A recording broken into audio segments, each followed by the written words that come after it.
नमस्ते, स्वागत है आप सभी का ज्योत्सनास नॉलेज वर्ल्ड @पॉलिटिकल साइंस में। आज हम सब बात करेंगे रिपब्लिक के बारे में।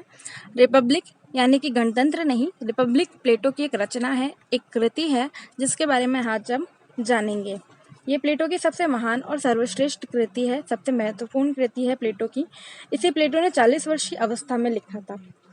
प्लेटो ने 36 संवाद लिखे हैं, उसमें से सबसे प्रमुख जो है वो रिपब्लिक है और सबसे बड़ा ग्रंथ जो है रिपब्लिक है, परंतु ये लॉज से थोड़ा सा छोटा है। प्लेटो की जितनी भी रचनाएं हैं वो प्रश्नोत्तरी शैली में लिखी गई है, इस कारण उन्हें संवाद कहा जाता है। यूनानी भाषा में रिपब्लिक को पॉलिटेइया का नाम दिया गया है, जिसका तात्पर्य है राज्य की शासन व्यवस्था या संविधान। रिपब्लिक को गणराज्य तथा न्याय का उपशीर्षक प्रदान किया गया है, यानी कि रिपब्लिक को गणराज्य और न्याय भी कहा जाता है। तो जान लेते हैं रिपब्लिक के उद्देश्य कि आखिर प्लेटो ने किन वजहों से रिपब्लिक को लिखा था। तो पहला उद्देश्य है निरंकुश व्यक्तिवाद का विरोध। प्लेटो जो है निरंकुश व्यक्तिवाद का विरोध करना चाहता था, इस कारण जो है उसने रिपब्लिक को लिखा है। उसका उद्देश्य था कि निरंकुश व्यक्तिवाद का अंत हो।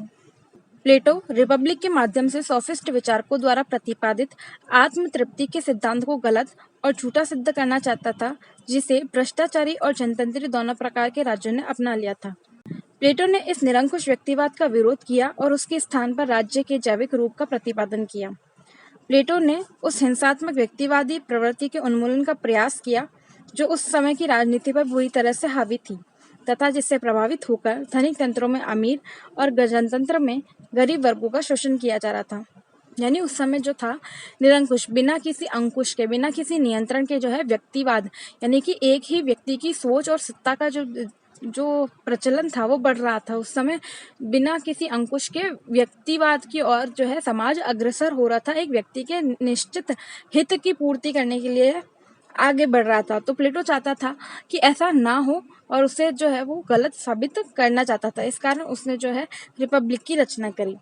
दूसरा उद्देश्य है लॉटरी व्यवस्था का अंत। प्लेटो की रिपब्लिक रचना का दूसरा प्रमुख उद्देश्य तत्कालीन एथेंस के प्रजातंत्र में प्रचलित लॉटरी द्वारा नियुक्ति की व्यवस्था का अंत करना था। इस व्यवस्था के अनुसार प्रत्येक व्यक्ति प्रत्येक पद के लिए योग्य माना या समझा जाता था। योग्यता और दक्षता के लिए घातक इस प्रथा ने एथेंस के तत्कालीन प्रजातंत्र को अयोग्य और मूर्ख व्यक्तियों के हाथों में सौंप दिया था। अतः प्लेटो ने शासन संचालन को एक कला सिद्ध करते हुए उसके लिए प्रशिक्षण आवश्यक बताया, जिससे प्रशिक्षित व्यक्ति ही शासकों के रूप में कार्य करे। इस उद्देश्य की पूर्ति के लिए रिपब्लिक में जो दो साधनों का प्रयोग पर जोर दिया गया था वह है विशेषीकरण तथा एकीकरण। प्लेटो ने जो है उस समय प्लेटो जो है वो एथेंस का निवासी था, तो उस समय एथेंस में जो है लॉटरी व्यवस्था चलती थी। लॉटरी व्यवस्था के अंतर्गत ये माना जाता था कि हर एक व्यक्ति हर एक काम के लिए, हर एक पद के लिए जो है योग्य है, दक्ष है और गुणवान है। तो प्लेटो ये मानता था कि प्रत्येक व्यक्ति जो है वो हर पद के लिए योग्य नहीं है, और प्लेटो ये मानता था कि हर पद के लिए हर व्यक्ति को योग्य मानने से जो है कई पद जो है गलत हाथों में चला जाता था, यानी अयोग्य व्यक्तियों के हाथों में चला जाता था, जिस कारण जो है सत्ता जो है मूर्खों और अयोग्यों के हाथ में चली गई थी। तीसरा उद्देश्य है कुशासन का अंत। रिपब्लिक की रचना करने का प्लेटो का तीसरा उद्देश्य कुशासन का अंत करना था।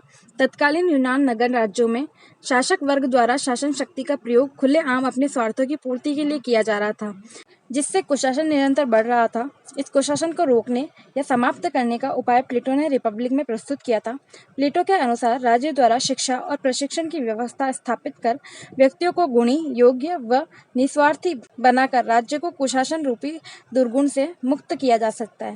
यानी कि प्लेटो कहता है कि कुशासन यानी कि बुरा शासन, यानी व्यक्ति जो है अपनी सत्ता का गलत उपयोग कर रहा था। जो शासन करता है वो अपनी सत्ता का गलत उपयोग करके जो है अपने स्वार्थों की पूर्ति के लिए जो है शासन का उपयोग कर रहा था, अपनी सत्ता का उपयोग करके अपने स्वार्थों की पूर्ति कर रहा था। इस तरह के कुशासन का अंत तभी हो सकता है जब जनता और नागरिक जो है वो शिक्षित हो, प्रशिक्षित हो और उनके गुणों और योग्यताओं में उनकी वृद्धि हो, तभी कुशासन का अंत हो सकता है। और कुशासन का अंत करने के उद्देश्य से उसने रिपब्लिक की रचना की थी।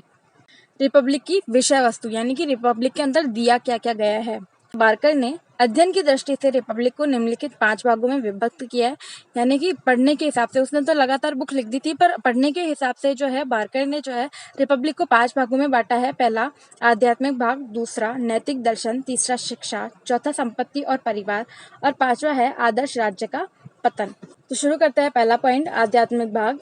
इसमें अच्छा, भला या नेक क्या है, इस प्रश्न पर विचार करते हुए प्लेटो ने इन शब्दों की परिभाषा की है और सब भौतिक पदार्थों में एक ही तत्व की विद्यमानता बतलाई है। आध्यात्मिक भाग में प्लेटो ने बताया है कि अच्छा क्या होता है, भला क्या होता है, नेक क्या होता है, इनकी इन्होंने परिभाषा दी और आध्यात्मिकता को बताया है। आध्यात्मिक भाग में नैतिक दर्शन, इस भाग में मानव आत्मा के गुणों पर प्रकाश डाला गया है और बताया गया है कि न्याय के संयोग से ही आत्मा पूर्णता प्राप्त करती है। तीसरा है शिक्षा, इस भाग में आदर्श राज्य के निवासियों की शिक्षा दीक्षा की व्यवस्था की गई है। प्लेटो स्वउद्देश्य शिक्षा पर बल देता है, यानी कि राज्य के जितने भी निवासी है उनकी शिक्षा कैसी की जानी चाहिए, क्या व्यवस्था होनी चाहिए, राज्य द्वारा शिक्षा होनी चाहिए, ये सब कुछ बातें इस भाग के अंतर्गत कही गई है। चौथा पॉइंट है संपत्ति और परिवार, इसमें वर्ग विशेष के लिए स्त्रियों और संपत्ति के साम्यवाद की व्यवस्था की गई है।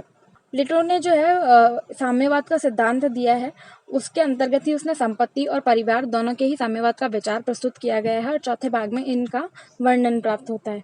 आदर्श राज्य का पतन, प्लेटो ने रिपब्लिक में इस भाग में बताया है कि यदि आदर्श राज्य की विद्यमानता के लिए आवश्यक अवस्थाओं पर नियंत्रण न रखा जाए तो आदर्श राज्य एक निरंकुश तथा आततायी राज्य में परिणत हो जाता है, यानी कि कुछ नियंत्रण, कुछ बंधन बताए हैं आदर्श राज्य के लिए। अगर वो नियंत्रण न रखे जाए तो जो आदर्श राज्य है वो पतन की ओर अग्रसर होगा और निरंकुशता का हाथ लग जाएगा, यानी कि उसमें निरंकुशता व्याप्त हो जाएगी।